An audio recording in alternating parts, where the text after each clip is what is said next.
Welcome friend. সরকারি কর্মীদের DA নিয়ে গুরুত্বপূর্ণ আপডেট শেয়ার করব। আগামী জুলাই থেকে কতটা ডিএ বাড়তে চলেছে অবশ্যই দেখে রাখুন। চ্যানেল নতুন হলে সাবস্ক্রাইব করুন, ভিডিওটি সবার সাথে বেশি বেশি করে শেয়ার করুন।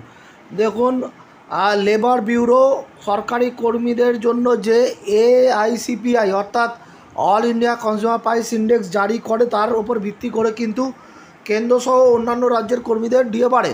কয়েক মাস ধরে এই এআইসিপিআই রিলিজ হচ্ছিল না, তবে দেখা যাচ্ছে যে একসঙ্গে কিন্তু রিলিজ হয়েছে। ফেব্রুয়ারি, মার্চ, এপ্রিল মাসের 3 মাসের এআইসিপিআই কিন্তু রিলিজ করেছে লেবার ব্যুরো। এবারে দেখে নেবো যে তার ফলে কতটা ডিএ বাড়ছে একটি ক্যালকুলেটারে গিয়ে। যদিও এই রাজ্যের কর্মচারীরা কিন্তু এই অনুসারে ডিএ পান না, সেটাই তাদের মূল দাবি। সেই নিয়েই এখনও সুপ্রিম কোর্টে কেস চলছে। আগামী জুলাই মাসে তার হিয়ারিং রয়েছে, দেখা যাক কী হয়। তবে আপাতত কেন্দ্রসহ অন্যান্য রাজ্যের কর্মচারীদের কতটা ডিএ বাড়ছে দেখে নিন। দেখুন, এই যে price index for industrial worker February, March and April 2024, সারা দেশের 88টা যে ইন্ডাস্ট্রিয়াল সেন্টার আছে তার 317টা মার্কেট থেকে যে দ্রব্যমূল্য যে স্যাম্পেল কালেকশন করে তার উপর ভিত্তি করে এই এআইসিপিআই তৈরি হয়। এবার দেখুন কতটা বাড়ছে। দেখুন, এই যে এই লাইনটা দেখবেন, 2 নম্বর পয়েন্টটা, the all India CPI I W for February 2024 increase by 0.3 point, অর্থাৎ ফেব্রুয়ারি 24-এ 0.3 বেড়েছে অ্যান্ড স্টুড অ্যাট 139.2 এবং হয়েছে কত 139.2। আবার দেখুন, the all India CPI I W for March 2024 decrease by 0.3 point. ফেব্রুয়ারিতে যতটা ইনক্রিজ হয়েছে মার্চে আবার ঠিক তার বিপরীত, অর্থাৎ সেই পরিমাণ ডিক্রিজ হয়ে গেছে। And stood at 138.9। তারপরে দেখুন, the all India CPI I W for April 2024 increase by 0.5, এপ্রিলে আবার 0.5 বেড়েছে অ্যান্ড স্টুড অ্যাট 139.4। এই হয়েছে, এই যেখানে গ্রাফ রয়েছে এবং 3 মাসের রয়েছে। দেখুন, এই যে ফেব্রুয়ারি 2024, মার্চ 2024, এপ্রিল 2024, 139.2 ফেব্রুয়ারিতে, মার্চে 138.9 এবং এপ্রিলে 139.4।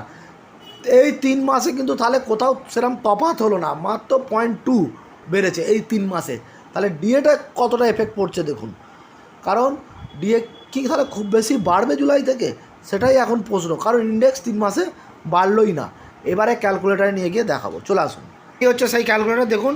আর ডিসেম্বর 2023 পর্যন্ত কত হয়েছিল, 138.8। ডিএ হয়েছিল কত, 50%। ভালো করে ফিগারটা লক্ষ্য করুন। ডিসেম্বর 2023-এ লাস্ট হয়েছিল 138.8, ফলে ডি হয়েছিল 50%। জানুয়ারিতে ঠিক কিন্তু ওই একই রইল, প্রায় বাড়লো না। ফেব্রুয়ারিতে একটু বাড়লো, দেখুন ফেব্রুয়ারি 2024-এ 139.2। তার ফলে ডিএ এই 2 মাসে কতটা হলো দেখুন, মাত্র 1% হলো, 50 থেকে 51। এই 2 মাসে 1% বাড়লো। তারপর মার্চে কতটা হলো, আবার সেই 138.9। ইন্ডেক্স বাড়ছেই না, সেই 51%-এ কিন্তু আটকে রইল ডিএ। এপ্রিল 2024-এ 139.4, ডিএ 1% বাড়লো, 52 হলো, 52.43, মানে 52% হলো। মানে দেখা যাচ্ছে জানুয়ারি, ফেব্রুয়ারি, মার্চ, এপ্রিল 4 মাসে 2% ডিএ বাড়লো। ফলে আর 2 মাস ইন্ডেক্স বাকি আছে, মে অ্যান্ড জুন। এই 2 মাসের ইন্ডেক্স এসে গেলে পরিষ্কার হয়ে যাবে। তবেই বলাই যেতে পারে 4% হওয়াটা কিন্তু খুব দুষ্কর হয়ে গেল। হয়তো দেখা যাবে 53 এসে আটকে গেছে, মানে 3% ডিএ হয়তো জুলাই থেকে বাড়তে পারে, সেই সম্ভাবনা রয়েছে। 4% হবে কিনা সেটা সন্দেহ রয়েছে, কারণ ইন্ডেক্স কিন্তু খুব একটা বাড়ছে না।